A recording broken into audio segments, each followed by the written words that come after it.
Manly clap. Yes. Claps. Masculine claps. Mascu claps. Masculaplin. Yeah. Well, we have some unfinished business. From your birthday. Oh. So, for the fan, that horrible squeaking sound. I told Dave afterwards, I was like, I can't possibly accept this. But you have to. So, stretch. Oh, it's a thing of beauty. Signed by the legend Chuck Dixon. Chuck Dixon, the creator of Bane.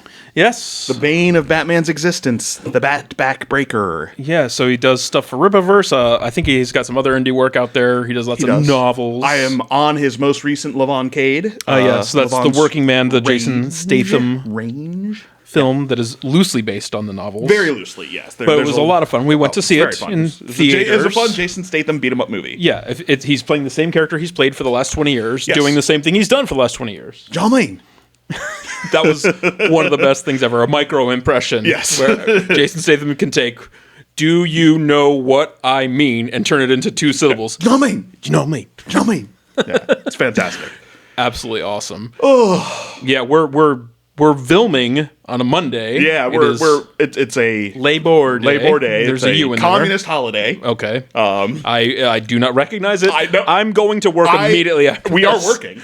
And then I'm going to work at my house and do more work. Okay. I have to do laundry. I have to go to the grocery store. That's work. Ooh, yeah. Gonna try to get my chainsaw up and running. I have a chainsaw. Yeah. We can't go any further on those lyrics on this family-ish friendly. I'll skin you raw. Yes.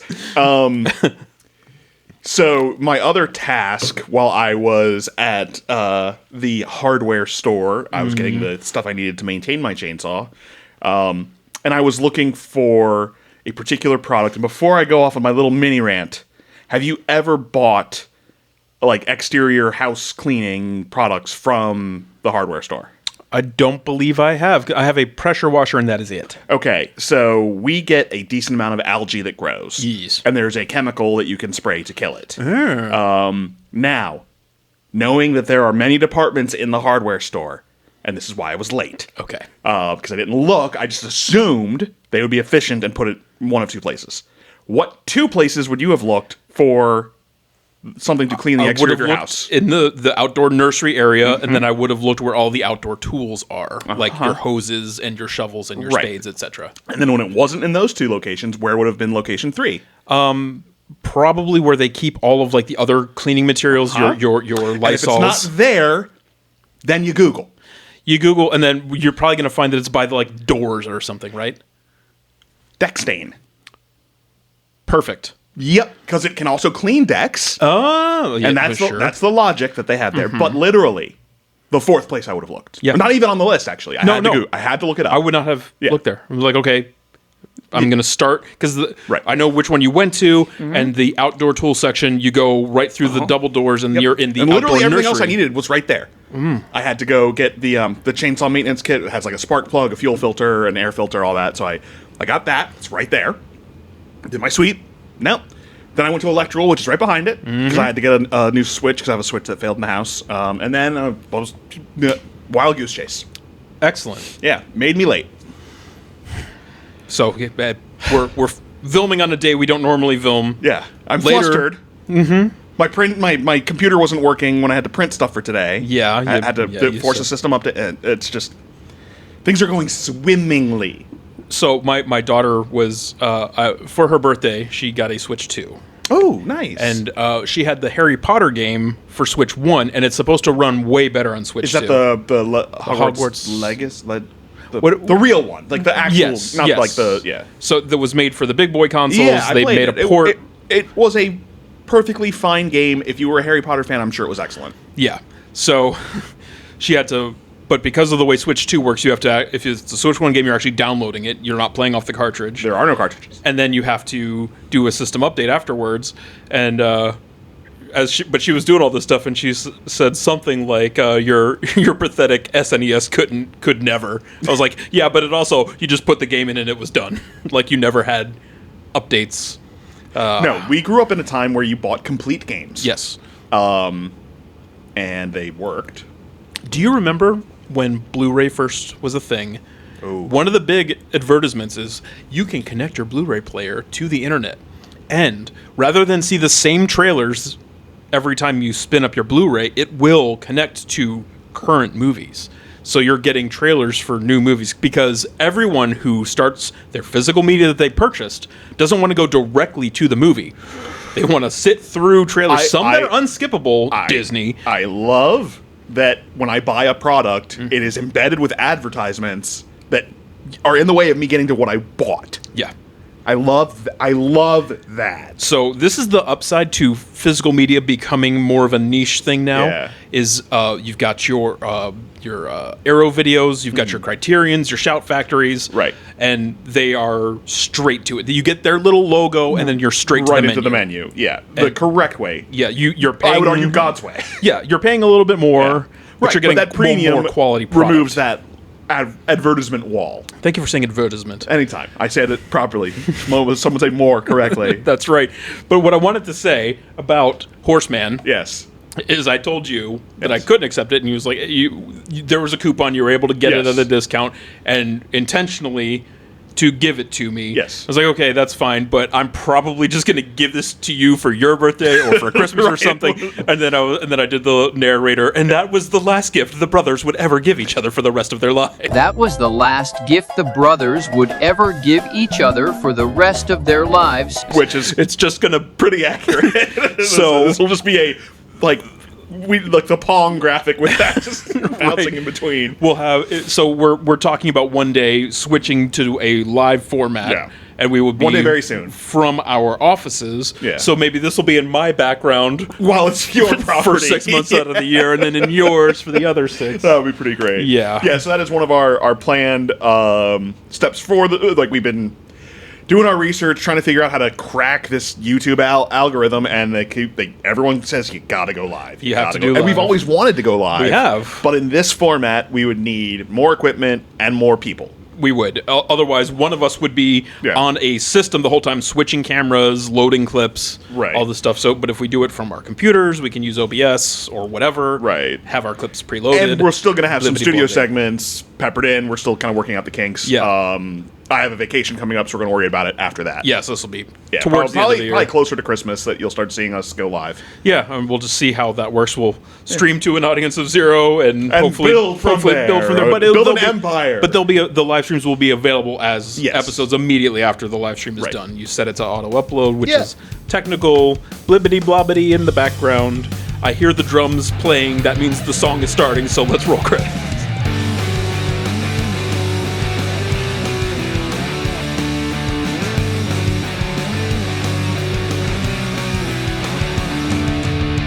I used to be with it. Then they changed what it was. Now what I'm with isn't it, and what's it seems weird and scary to me. It'll happen to you. How did I know? I also knew. I don't know. It was just without a Organically. producer or a Yeah, I director. just Yeah. Thanks, GarageBand for the auto drummer. That's what I use in that, nice. and it just makes you have to go in and say, I only want toms here, or I want it to be this much kick and snare here. So you still have to do some tweaking with it, but for the most part, it's intelligent and kind of plays along. interesting. They make even better products, and one of these days, if I ever got serious about making music, Yeah. I thought about that one song that I wrote that I never ever did correctly. I still want to Oh, do yeah. that. Like, that was a banger of a at song. our friend's house, Yeah. I did one with him, and you did one with him, and Yeah. it was. And it was just it's in my wheelhouse to write it and above my ability to play it. There's time signature changes. It's a lot, but I actually had some ideas about what to do with it, and I'm thinking about reaching out to him and Dude, Casey. And kinda if you could get Casey on vocals, Yeah. can he still? I mean, he's in his 30s, 40s now. I think he's a year younger than me. Yeah, Okay. I think he's in his 40s. All right. If he can still If he can sing still like he hit- did in his 20s, whoo. Yeah. Yeah, if you listen to Circus Survive or Seocean or anything like that, with Yeah. those guys that can hit that upper register Yeah. but hit it well, whoo. Yeah, Casey can do that. He's up there. I don't know. Is he famous? He became a woodworker. Such a talent. And such a raw talent. he makes like really good wood art. I mean, that's based, but Yeah. yeah. So, yeah, I think he's still in Maryland, but I don't know. Dude could sing. Dude could sing. Oh. Yeah. Of all the bands that any of us were ever in, that's the one that should have made it. And we weren't in it. Absolutely. In fact, maybe when we switch to live, we'll do some musical reactions because we have their MP3s. We can load them right up. All 8 of them? And because they made... I still hear the songs in my head. Oh, yeah. Softly, Whisper, This Sense of Urgency. It's playing in my head right now. Yeah. And then there's jokes and stuff. Yeah, I mean, all the I will never eat chicken. I will never eat chicken. Yeah. All the inside baseball, knowing the... I mean, 2 of the band guys were my roommates at one point. So, yeah, a lot of fun in those days. Indeed. Not a lot of responsibilities. No. And so, speaking of fun, let's talk about the opposite of fun. And that is this week's episode of Babylon 5.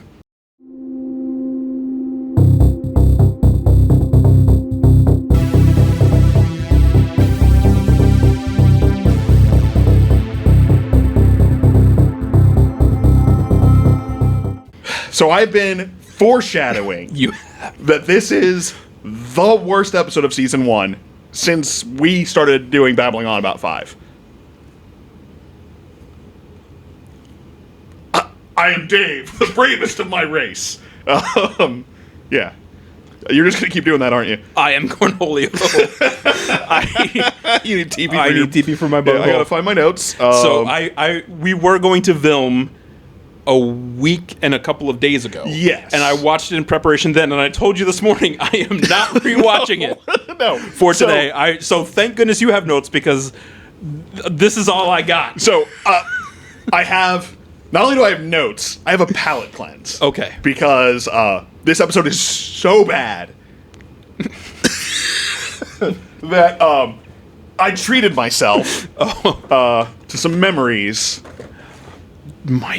Oh, dude. Okay, we actually had all of these at one point. Holy McGillicuddy. So I found someone selling all of them on eBay. I got, there is a collection 5. It's rare and expensive. I only got collections 1 through 4. It sounds like something Dr. Evil said. Collections 1 through 4 were a success. Now it's time for collection 5. Yeah. Oh my gosh, these are... So those are hanging in my office when they're not here. So that's the cleanse the palate. Okay, my palate is sufficiently cleansed. From Babylon 5 episode TKO. TKO, what does that stand for? Technical knockout, if it's a actual boxing term. Okay, because I always thought it was total knockout. And maybe that was there a game called Total Knockout when we were children? Right, because a KO is a knockout and a TKO is a technical knockout. Yeah, I wanted to think of something clever to describe the episode using TKO. I never really got there. Well, you've got some time while I read my notes. Okay. Or you can just go back to... Time killing obfuscation. So, it starts off like a bad joke. Mr. Walker and a rabbi disembark from a shuttle named the White Star onto Babylon 5. I was thinking there's where's the preacher and the priest so we can get the whole thing going. Yeah. But I do love that they walk into a spaceship. Oh boy, we're already in trouble. Mr. Smith, who's is actually named Walker Smith, is an old friend of Garibaldi's. So there's some promise right off the bat. Yeah. Like, oh, good, Garibaldi. Yeah. He's fun. Garibaldi's He's entertaining. Great. He's going to be the center of this episode. No!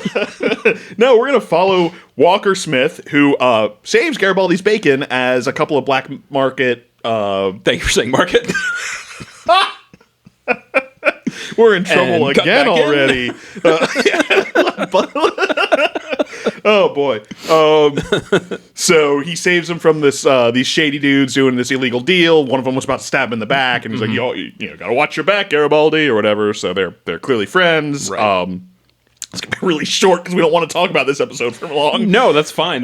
We can just power right through. So Walker Smith was a prize fighter and had some unknown disgrace, and they meet up for food and talk about the past. Michael's sobriety comes up in the conversation, which is great. He's drinking water. Good old water, like Bulmer Merlin's water. Yeah. Yep. So he's drinking water, and Walker comments on it, sort of just showing us that, Garibaldi is a changed man. Yep. And that's not the Garibaldi he's used to. Then we get to Rabbi Kaldoff, or Uncle Yassel, who it was never fully clear to me if he's actually Susan's biological uncle. Yeah, they never specified. Or if it's just like a term of close endearment. family friend. Yeah. So he comes to see her. They talk about the passing of her father, which happened several episodes ago. And asks, did we even hear about that several episodes ago? Yeah, it may have been before you were in Babbling On About 5. Oh, okay. It was in the first handful of episodes. Because, like Sinclair had not known about it. So, she illegally used Gold Channel Communications to say goodbye to her father when he was on his deathbed. So that shot of his deathbed was a flashback. Yeah. So you may not have caught that episode. I may not have caught it as I was scrolling through X trying to make it through the episode. That's understandable. So as her rabbi, the family's rabbi, he asks if she has set Shiva for her father, which is a Jewish custom of mourning. It's usually 7 days. Did we know she was Jewish at this point? We knew she was Russian, but I don't know if we went into if she was Russian. Wait, stop. Everything. She's Russian? Oh, I'm sorry. That's a spoiler. I didn't know. Yeah, but I don't know if it was ever made clear that she was Jewish or Russian Orthodox. Okay. They may have alluded to it because of the whole telepath mom thing, because there's a lot of symbolic overlap between Jews during the Holocaust and unregistered telepaths. So it's possible that they touched on it, but I'm blanking. Yeah, all my mind while this episode was playing was going to the second Riddick movie, Chronicles of Riddick, with Space Islam. Yes. I was like, so Judaism makes it into space. Yeah. Islam makes it into space. Yeah. So, well, we already knew Judaism made it into space because of Mel Brooks. Oh, that's true. That's true. I'm not going to sing the song. Roam around exploring the human race. I don't know. So anyway, so she waves off, I'm like, been too busy, and all these excuses for not wanting to mourn her father. I love Ivanova. Yes. And it's not enough to save this episode. No. It is just... And I found the actress's performance not grating, but just a little hard to connect with. I think you're right. Now, we get back to Walker. His whole spiel, he was up for a title shot. The organization that was sponsoring him, he claims, framed him because he wouldn't take a dive. Right. But as a human, he can enter this very dangerous tournament. He thinks he can. And from there, get the notoriety he needs to get back into his preferred. So this is called the Muay Thai, which is no relation to Muay Thai. No. Muay Thai. Not Muay Thai. I can't do that while I'm holding a phone. So Garibaldi then tells us, rather than showing us, that the Muay Thai is dangerous and that 5 aliens were killed and more were crippled. Oh, and that Walker's a total racist. But also, all the aliens are snakeheads. Right. Yeah. And I don't think humans up to this point have participated. They're not allowed. Oh, okay. They are not allowed. So then we get Uncle Yassel going over Susan's head to talk to Sinclair, like, please give her leave to mourn her father. Mm-hmm. And he's kind of like, what? Yeah. Like, no clue. And he's like, of course she can have all the leave she wants. What are you talking about? What are you talking about? Roll the clip. What are you talking about? What are you talking about? Yeah. Then we get a little bit more into the deeper tragedy of Susan's family. We already knew about the mother because she got on the anti-telepath drugs, which led to further depression and eventually. I don't think we knew that her brother died in the Battle of the Line. Or if we did, it was a throwaway line that didn't click for me. So basically, her father was emotionally distant because he had lost everyone else in his family except for her. And she had his respect, but didn't feel like she had his love. Which, again, should be compelling. I just couldn't connect. Yeah. Like, it just wasn't doing it for me. Hence the scrolling through the X, because... Yeah. So Susan and Rabbi Yassel have their dinner. She is told that she can have leave and loses her cool because she felt like she had a boundary overstepped by the rabbi. They have a little blow up, and Skip to the end. Now, Walker tries to join the Mutai and is told he can't. Basically, humans ruin everything they touch. We don't like you, dirty, dirty space apes. Go away. I mean, fair. I've met humans. Yeah. We're going to talk about them after this segment. Yeah. So he's not welcome, and he gets totally dropped by like a 90-year-old alien. Like, just makes me eat his lunch. At this point, I did a little bit of Googling, so I was like, you know what? This episode is so bad, but there was a phenomenon that was happening in America at the time that had to overlap, right? UFC. Oh, okay. The first UFC was November of 1993. This episode was May of 1994. I promise you. I promise you, someone was like, this is popular. Right.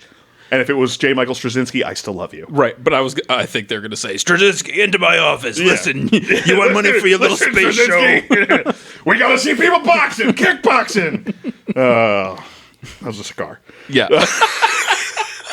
We're on a tear today, We folks. sure are.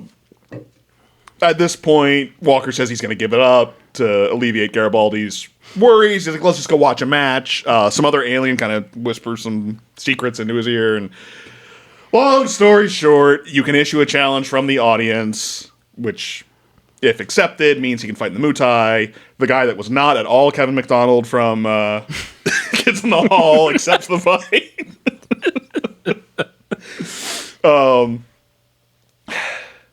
I don't know, man. They fight. It's a tie. Yeah, he gets their respect. Woohoo. Yeah. Never see this character again. Nope. Doesn't have any bearing on anything whatsoever. Susan. Let me talk. When we cut to Shiva? Shiva? I think Shiva Shiver? is the Indian god, and Yes. Shiva is Judaism. You betrayed Shiva. You can't take someone's heart out of their chest just by talking. Go on. I saw it on a movie when she was telling fun stories about her dad with her, holding court. Yeah. I just thought of the scene in Dumb and Dumber when Jim Carrey is just behaving poorly and lighting his fart on fire. Because it was so contrived. It was so contrived. Yeah. So she mourns her dad. Yeah. And Walker gets to fight in Mutai, and now all humans are allowed in. This has been Babbling On About 5. Next episode is probably better. I hope so.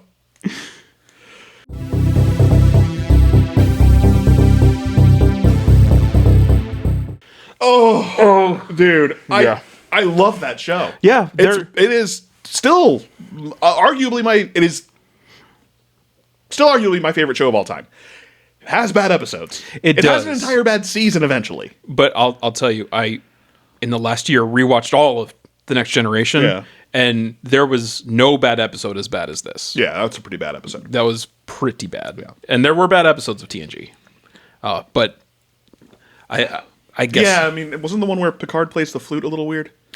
Yeah, and I mean, seriously, we watched the whole, my wife and I, in like 3 months, so it's just all one long stretch of watching it. Like, I'm sorry, I immediately went to There Are Four Lights, and then Picard, like, I see you as a little child, starving, you are nothing! Like, oh. yep. Anywho. Do you have any problems with people, Tim? I have one problem left, and then we're done for the rest of time. George is getting upset. Oh, yes! That's what I should have said. You know, we're living in a society. No, I'm just kidding. I always have problems. I could have actually found this particular post on X as I was watching that episode of Babylon. I was about to call it Babbling 5. Yeah, Babbling 5. Babbling 5, the show. It's like a brook. Yep. It was great. So this guy, it was a video, had set up a security camera from his front window onto his sidewalk because people were walking their dogs through the neighborhood and letting them poop and not picking it up. So what he would do is screen cap whoever did it and then put it as a poster in his front yard where the poops were left. So you are on video, and there's also a picture of you in the neighborhood with your dog in the act of pooping where that poop is presently at this time. And I had to slow clap it because it drives me crazy. So this is my problem with people, is not picking up after your dogs. It's a very short problem, but something happened here in my neighborhood. I don't know. We have a sidewalk that goes through half of our neighborhood. Okay, yeah, I and think the that's sidewalk about right, is yeah. across from my house, like the main stretch of Yes. it. So I'm very fortunate in that my house faces part of the development that was left as a forest reserve, Right. whatever they call those things. Yeah. So basically, leave it this way for nature, blah, Right. blah, blah. It's an easement of some sort. Which is great. Yeah. There are no houses across from me the whole way down the street, and out of my front, I get a nice view scenic of a view, meadow yeah, and yeah. some Probably some deer once in a while. every single day. Oh, okay. And they come up to our backyard, and they have gotten very used to my dog's barks, and they just stand Just like, stand there uh-huh. wagging their little deer tails. That like, what are you gonna do? Munch on grass, munch on grass. Yeah. So it's because they used to run off from my dogs. Anyway, there are poops left along this part. And I don't know if it's an elderly person who can't bend down. We have people that are not part of our neighborhood that come through for the sidewalks specifically. Well, let's start by blaming them. Let's blame the outsiders. Outsiders first, Yes. always. But some hero in my neighborhood started getting these little green little posts that you put in that have a poop bag on them, and like a help, like please pick up whatever. I'm petty and shallow, and therefore, yes, slow clap for that. And that's what you do. Yes. Pick up your poop. So, why this bothers me, other than the fact that it's gross, is that in my DNA, down to the marrow of my bones, I am incapable of this. Right. And let me tell you a story. When I lived in my last neighborhood, I used to take my dogs for very long walks, and I would bring a couple of bags. Sure. And I would have the two boys, and I would typically bring 4 bags, knowing that there would be There's a chance of 2 each. a chance of a second one. Well, one time there was a third, and I was 2 miles from home. What did I do, Dave? You found a way to deal with it. What I did specifically was memorize exactly where it Yeah. was, go home with the dogs, get a poop bag, leave the all the dogs way at home, back. get Yeah. in my car, drive to where it is, pick up the poop, take it home, throw it in the bin. Right. Another time this happened, I was walking up. So the other town I lived in, I was down Main Street, and I had made this left-hand turn, and I only had one dog with me, and he had gone into a pile of leaves. I had the bags. I spent 10 minutes trying to find it, and it just got lost in the leaves, and I was never able to retrieve it. But I didn't just like, oh, I can't find it. Oh, Right. well, it's gone. Like I was, You were actively autistically- searching, and you were stressed. Yes. And you were anxious, and you were losing your ever-loving mind because Like, it's your responsibility. It you can't, happened yeah, right here, yeah. here. And I didn't know any of the neighbors in these houses. I don't, in the era that we live in, a man shouldn't just walk up to a stranger's house unannounced. No. But it had crossed my mind. It was outside of their property. It was actually the leaves had gone onto the road. So, and it's like this little back road. So it wasn't even in their property technically, but I had thought of going and saying, hey, sorry, if you find it, it was me. I looked for it. I couldn't find it. Because I just, Yeah. I can't not deal with it. We know you're a dog owner. Mm-hmm. It may or may not have come up. I am not. No. I have never owned one, other than our childhood dog, which will be a Laurel Tail one day. It will be because as we grew older, my heart grew and yours shrank. Yeah, So it's understandable. I shrank so I couldn't possibly fit room for a dog. Yeah. Just my wife and 2 children. Everything else is an object. So, as a non-dog owner in a neighborhood full of dog owners, when I'm mowing my yard, am I looking for dog poop? no, why would you? Why would I? Because you don't have dogs. Right. It goes everywhere when the mower hits it. Everywhere. Everywhere. So the visuals I'm getting. Because you don't have a wimpy little baby mower. No. You have a big manly mower. I have a manly mower. You have one of the 0-turn. Yes. Yeah, so you're... it's the poop shredder. The smell when you essentially aerosolize dog poop, and it it coats under the deck of the mower, and it's just now that's with you while you finish mowing. It's too heavy to lift to spray underneath. Like I would have to. I know I have done it before for changing tires. It's a whole thing to get my mower up at like 45 degrees or whatever. Yeah, it's a whole thing. So there are no outsiders in my neighborhood. There is nothing connected to my neighborhood. Someone in my neighborhood let their dog poop in my yard and did not get it. And it's happened less than 10 times, but definitely more than 5. It's enraging when you don't own an animal that poops on your yard and then an animal poops on your yard. It is blood-boilingly enraging. I think I've mentioned before, I don't mow my own lawn. Yeah. It's not because I'm an elitist. It's because I have a slope in my front yard that requires specialized special equipment for that slope. That in order to pay for and maintain and replace over time, it's about the same to just have other people do it for me. So I just let the other people do it for me. But good of you to let them. I mean, we pay We've been them. watching Downton Abbey, and it's part of our responsibility to employ the lower class.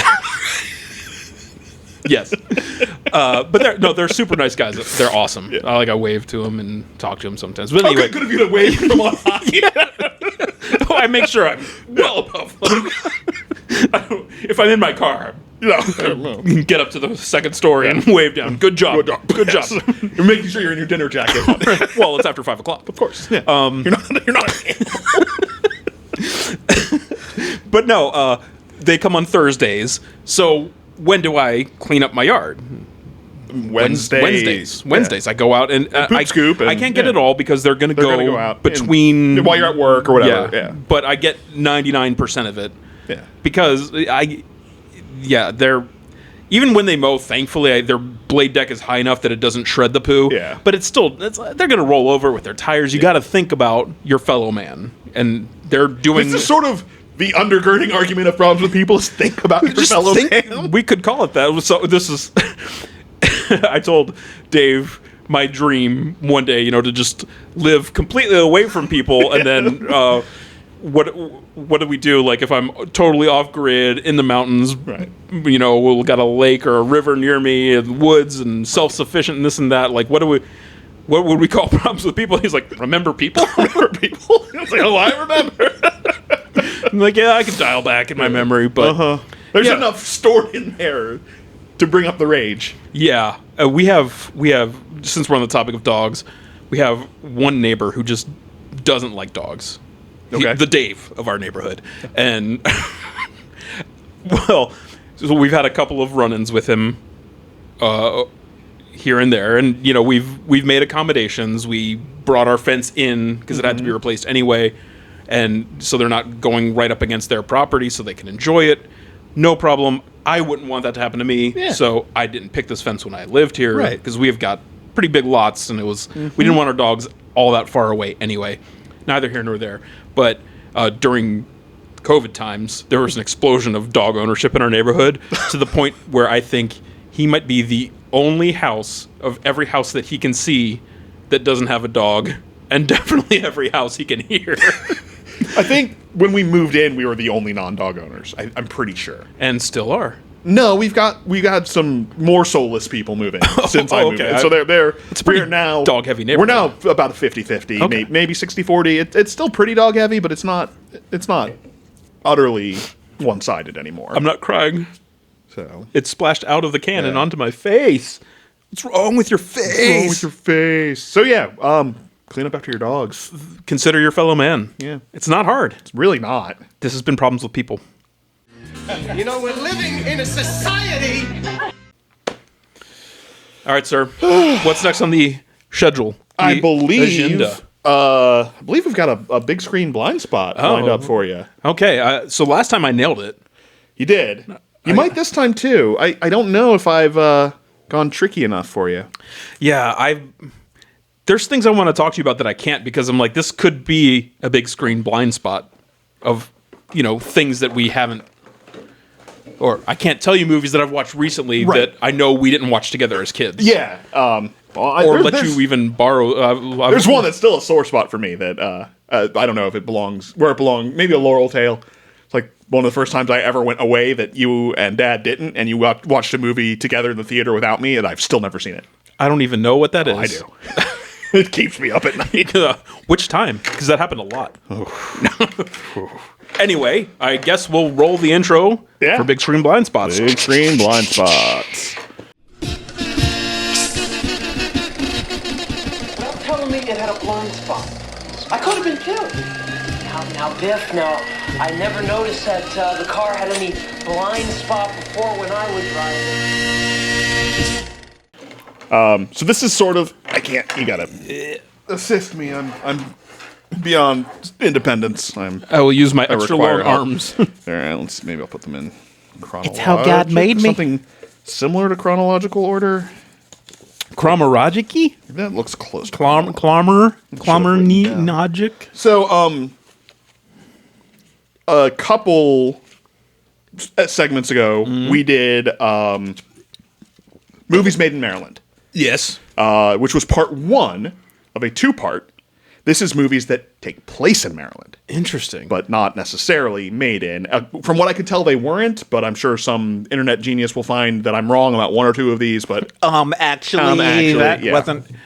Do you know there was a movie from the 50s that actually had a scene in Laurel, Maryland, allegedly? I remember one specifically. It was like some giant praying mantis. Yeah, and it was it actually was at Route 1 and Conti. Yeah, which was less than a mile from less where than we a grew mile. up. Yep. Cool. So that's locked into your head too. Yeah, right where the Henry Gay Auto Dealership is now. Yep. It was a bus stop. He said gay. Henry Alternative Lifestyle Auto Dealership. All right. So we'll just go in what I think is chronological order of movies that take place in Maryland. Okay.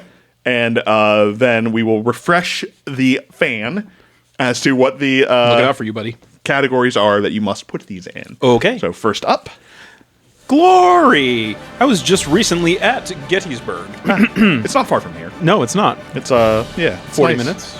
Yeah, it's within an hour. Yeah. Lovely town. Absolutely. I proposed to my wife there. Among the corpses of fallen Union soldiers. Yeah. You know, so many romantic. things died here, babe, but our love doesn't have to die here. My loneliness can. You're just jealous because I was talking to babes on the internet all day. All right. I think this... I don't know which one of these is next chronologically. They're close. Oh, Eraser. This marks the decline of Schwarzenegger. Allegedly. Allegedly, yeah. Railgun. Yeah, in this Railgun. movie. First time I think I've ever seen a railgun in a movie. Yeah, and then Maybe the last. Right, and then we got the original Halo not long after. Had a railgun. Had a railgun.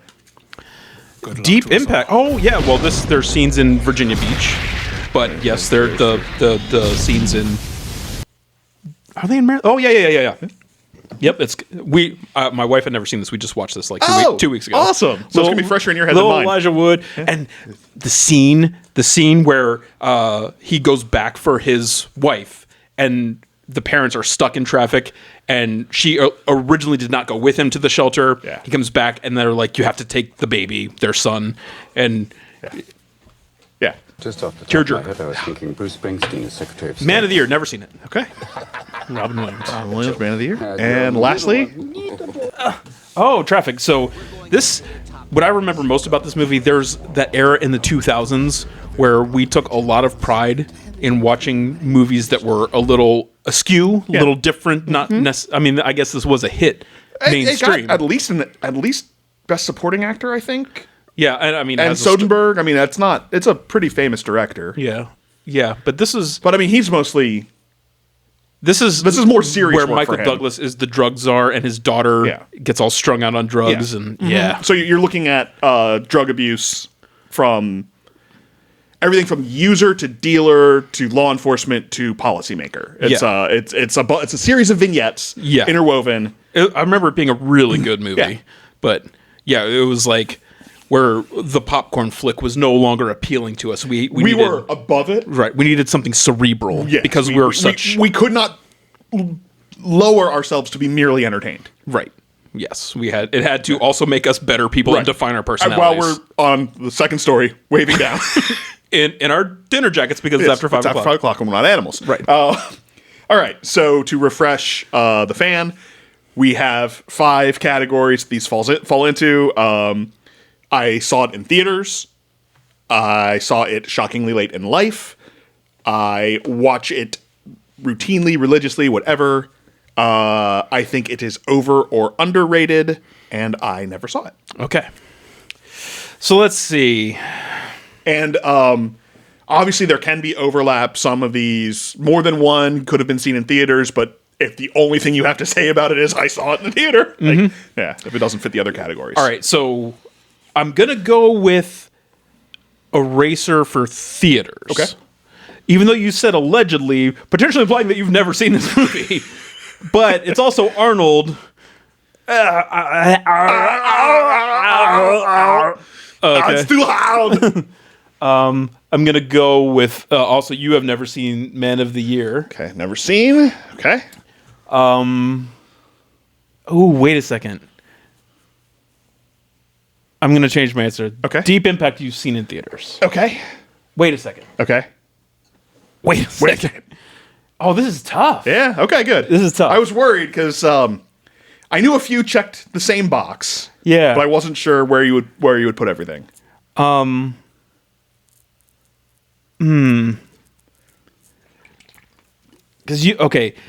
Deep Impact has been panned by critics. Okay. It has like a 20-something% on Rotten Tomatoes. I think it does bear explanation for perhaps some of the younger audience, if there is any, that there was a time in movie history where the same plot got released by 2 separate studios within a year. Right. Armageddon, Deep Impact. Dante's Peak, Volcano.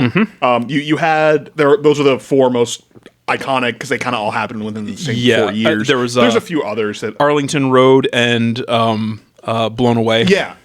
So they're basically, people would pitch an idea to a studio, they'd shoot it down, then they'd make it. Yeah. Make their own version, different enough to avoid a lawsuit. So Armageddon is the very good Michael Bay asteroid coming to blow up the world movie, and this is the less beloved, arguably less sci-fi, more realistic asteroid coming to potentially, and what are they, an EV? Ellie, a station level event. Yes, but they thought it was... They thought it was an affair. They thought Morgan Freeman, the president, was having an affair with someone named Ellie. Yeah. But it was all preparing for an extinction level event. I wish I could do a Morgan Freeman impression. Dude. Because the people that can do them and do them well, it's always... I've never tried, and I'm not going to try now. No. It'll be embarrassing. It'll be cultural appropriation, so... Right, I may as well just get the makeup out now and end my life. Did we do a land acknowledgement before we started filming? I acknowledge that we're on land. What are we sitting on?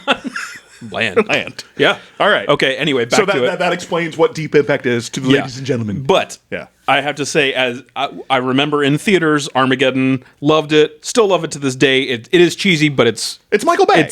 You are signing up for a popcorn movie. I actually had a Michael Bay moment on Friday. I left my house with my American flag blowing in the breeze, went up the hill, and a bald eagle flew overhead. And and all I could think was Michael Bay.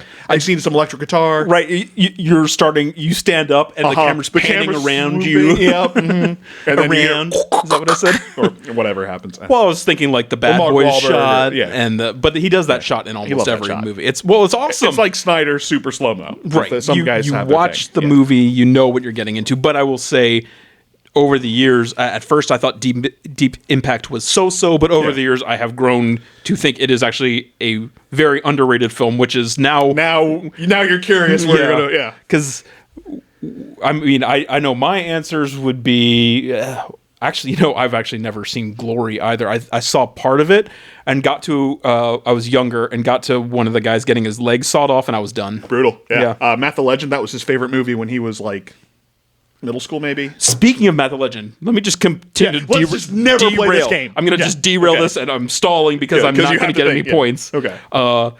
Remember one of the things he used to say when we were kids? I remember many of the things. "Ow, my pancreas." Yeah. We got the Saved by the Bell complete series. Was it in there? Is that what it's from? Screech said it. That's what it's from. That's what it's from. They were in a movie theater. Unlocked. And he got hit by something. He's like, "Oh, my pancreas!" And I was like, Leonardo DiCaprio meme. Yeah. Oh yeah. Oh my pancreas. Oh. Yeah.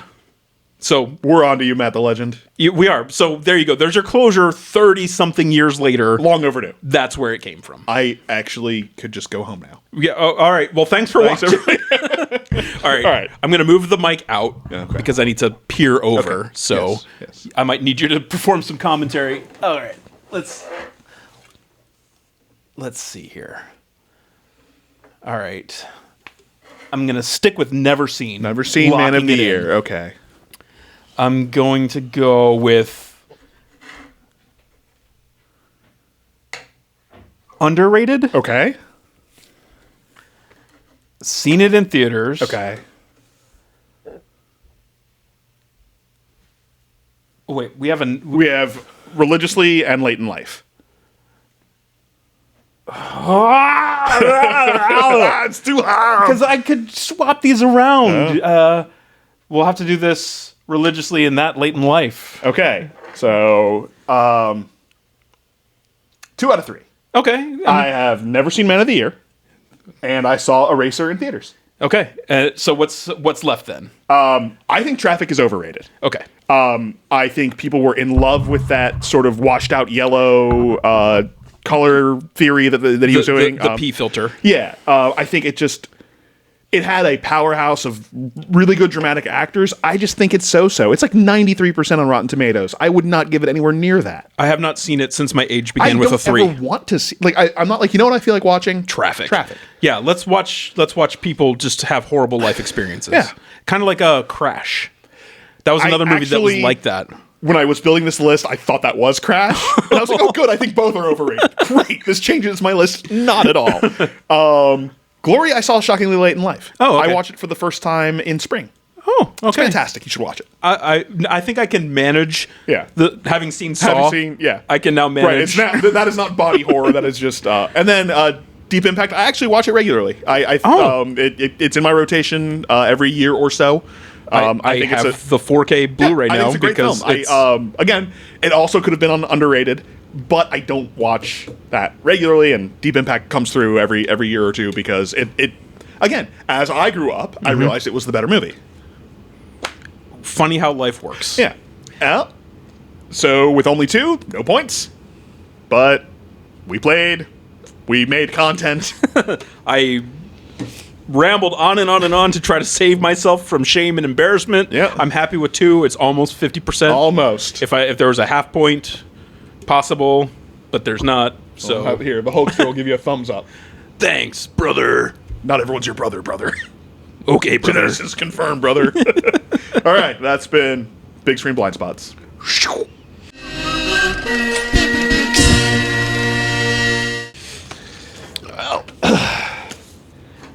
Okay, good. We're at about 45 minutes. We're not. We thought this was going to be a slightly shorter one because we're a little off our routine and our rhythm. And it probably still will be. I move my mic with my neck. I just heard that in Ralphie Wiggum's voice. I move my mic with my neck. I'm in danger. Go banana.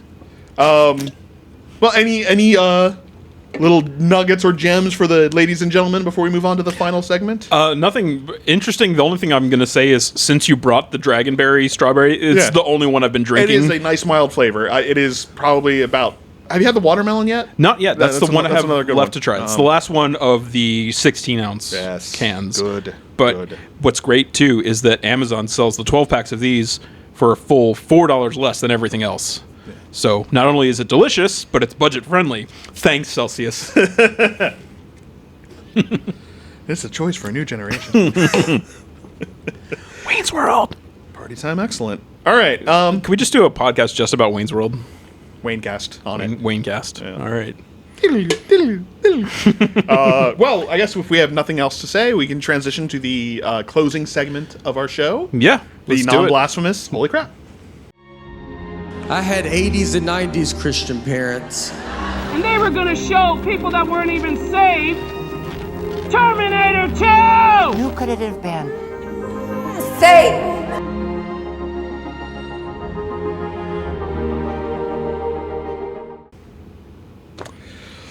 So, remember when Flanders was with Homer on the raft for the Not Boy Scouts? I do. And they had to figure out which way to go because Homer lost the map. I do, and he went Matthew, Mark, Luke, and John. Yeah.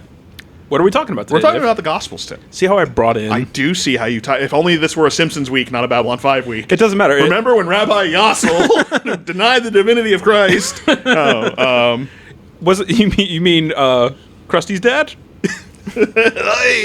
Listen, every week is Simpsons week here on the What I'm With podcast. This is true. Look behind us.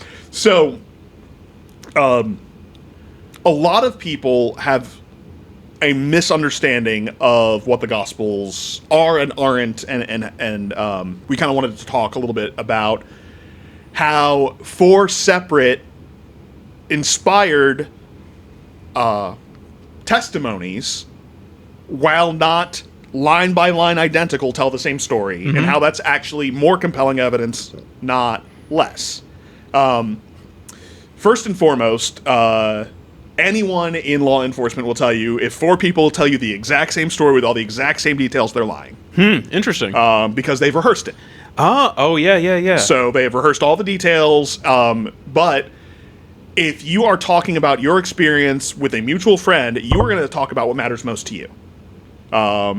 Where your heartbeat is, how you feel about that person. If that person was generous to you, you're going to talk about their generosity more than someone who they were not generous to. Makes sense. And so there's a lot of that in the Gospels. For those uninitiated, there are 4 books in the Bible called the Gospels. They are written by 4 men, divinely inspired, and they talk about the birth, life, death, and resurrection of Jesus Christ. Most of them are written, the first 3 are written within several years of each other, and then the Gospel of John is written a few decades later, toward the end of John's life. 2 of them are written by apostles, Matthew and John, and Mark and Luke are written by people who knew apostles and some of the early church fathers. So Matthew is his focus is explaining that Jesus is the Christ that was mentioned in what was the Bible, the Old Testament, the Scripture, the only Scripture that was available at the time. His primary audience was the Jews. He wanted to give them genealogies and fulfilled prophecies from the Old Testament to explain that this is who we've been looking for hundreds of years. He's here. He did it. And now we have a new covenant, a better covenant, and let's do this. So you'll find, again, a lot of genealogies, a lot of references to the Old Testament. I think the most of any of the gospel writers. And also the first gospel to be written by an apostle. You get, in particular, the Sermon on the Mount, I know is, and the Beatitudes in Matthew. But yeah, there's more focus there on evidence for the Second Temple, the first century Jew, to believe that Christ was the Messiah. That was kind of the big point. And you have miracles, and you have parables, and you have a lot of the life of Christ, but again, peppered in with all this stuff to explain that, hey, this is who we've been looking for. He's the guy. He's the guy. Mark's an interesting one. So Mark is actually John Mark is his name, and he, if I remember correctly, he ministered with Peter. Okay. So he got a lot of his information directly from Peter. Peter, again, one of the original 12 apostles, or disciples, rather. And Mark was written predominantly for a Roman audience. Basically, you're going to get way more of the miracles, way more of the supernatural, basically to show the Romans, hey, our God's real and powerful, and your gods aren't. Based. Yeah, it's pretty based. So I think, if I remember correctly, Mark has more miracles referenced than any of the other Gospels. You still get a lot of the teaching. You still get a lot of the other stuff. But again, it's just a focus on, hey, look, our God is mighty, and he was here in the flesh and did his stuff. And then with Luke is actually a historian. He was hired to write about what happened. He also wrote the Book of Acts. He was a physician by trade. He was an educated man. He also, I believe, worked with Paul for a time. So a lot of his information would be gathered through research, through first and second hand accounting. Again, he was not an eyewitness, but he gathered. He was a respected, learned man and gathered all of his evidence. And he was speaking predominantly to a Gentile audience, not necessarily Romans, but just kind of the widest audience possible, just telling the facts. It was his job to gather the facts and tell them. And he was reporting to, I forget who his patron was now. It's in the opening of the Book of Acts, and I think it might be in the opening of the Gospel of Luke.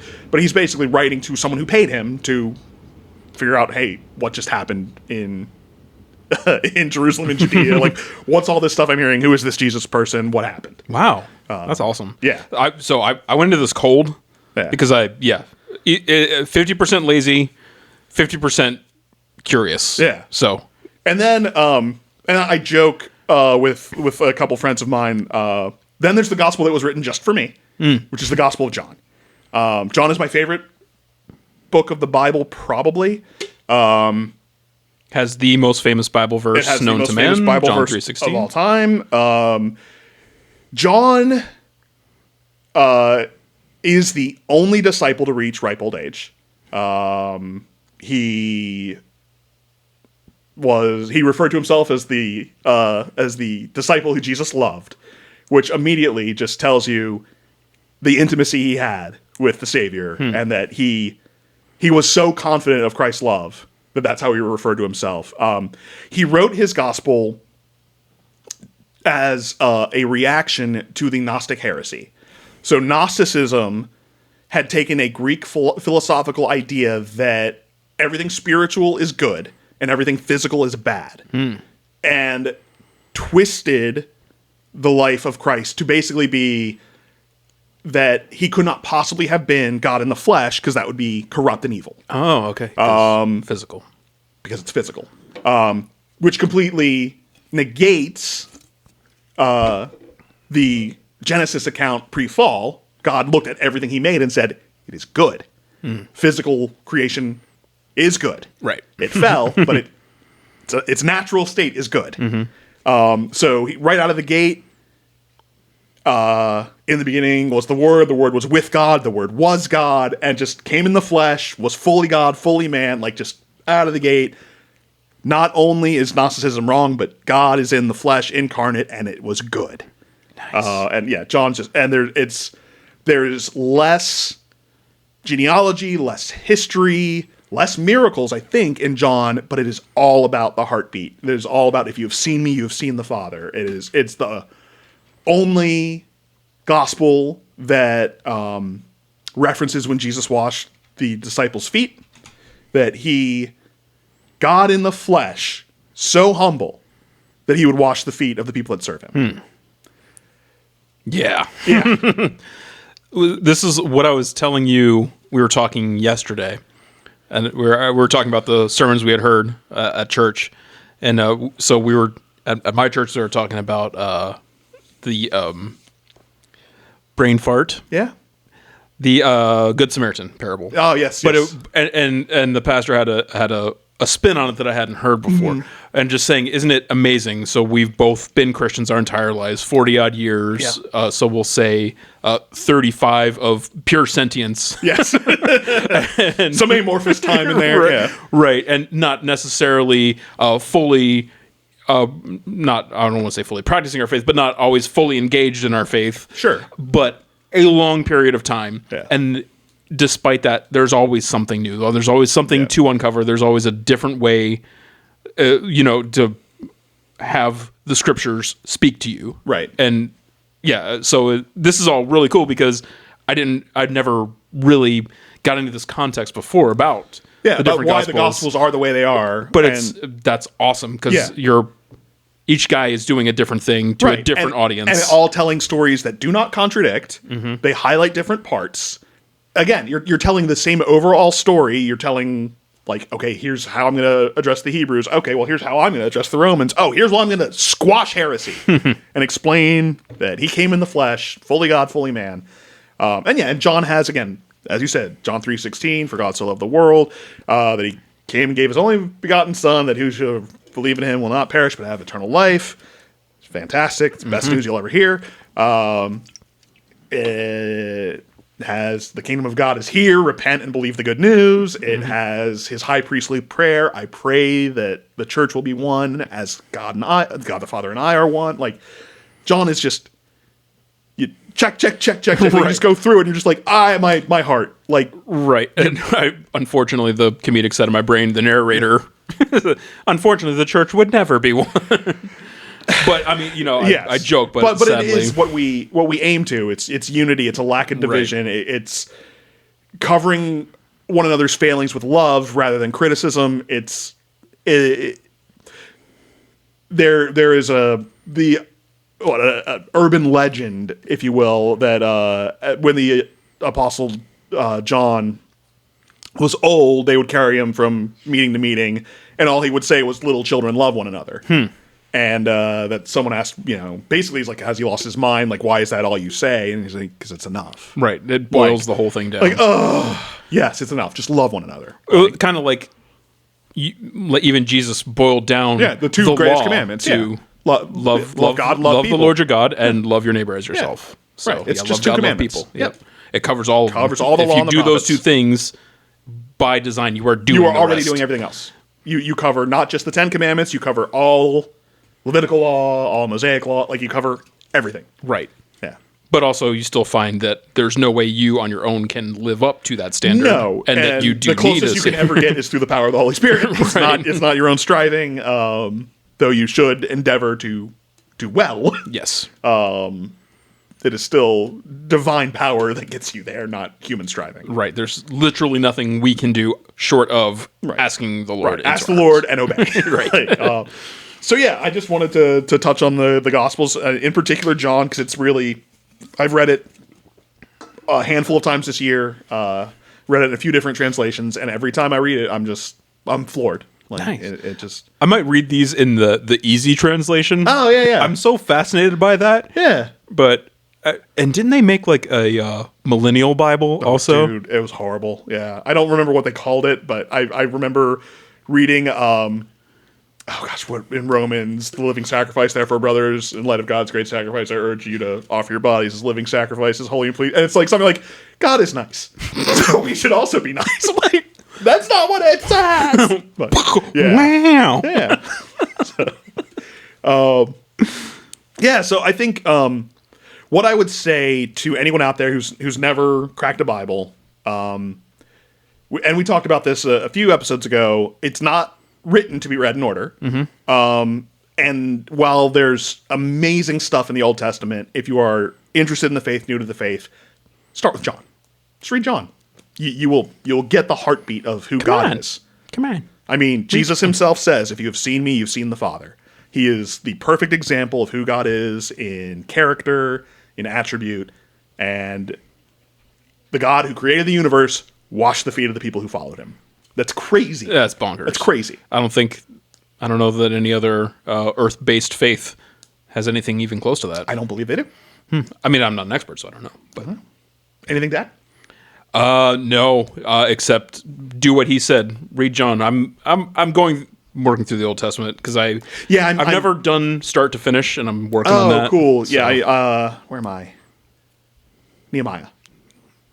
So rebuilding the temple. Nice. Yeah.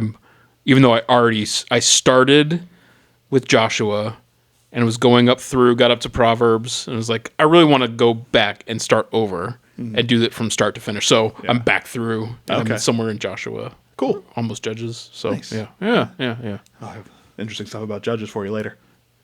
Is it problems with people? No. Oh, no, okay. It's just a little interesting tidbit. Nice. Something I discovered. Huh. Yeah, another like again, like Dr. Jones, like Dr. Jones. An archaeologist. You discovered it. You're the first guy. I'm the first guy. No one's ever seen this before, and I'm starting a cult. Roll crap. Sign up. Yeah, this has been Holy Crap.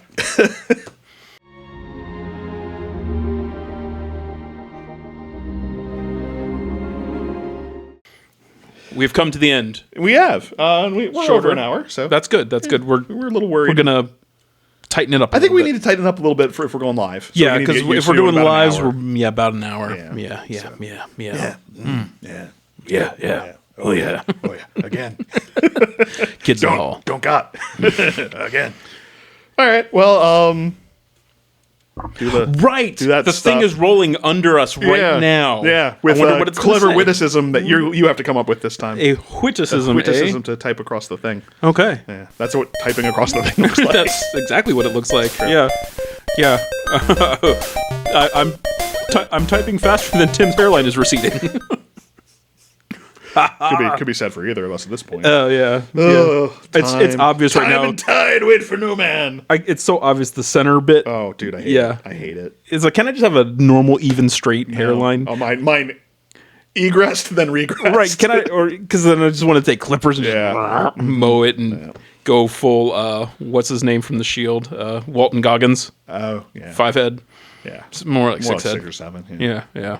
He's a powerhouse of a. He's an amazing actor. Yeah. Holy moly! Yeah. But yeah, he can do nothing wrong.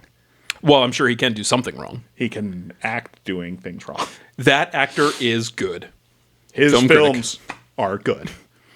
I never saw the one where he played a cross-dressing drug addict. I don't even know what that is. Yeah, I don't remember which movie that was. No, I mean, I don't. What is cross-dressing? I don't know what that is. Oh, I don't know. Oh, okay. Is that like where term you I heard dress like a crossing guard, like a crossing guard, or you wear crosses. Yeah, it's biblical. I guess we gotta go. Yeah. Bye.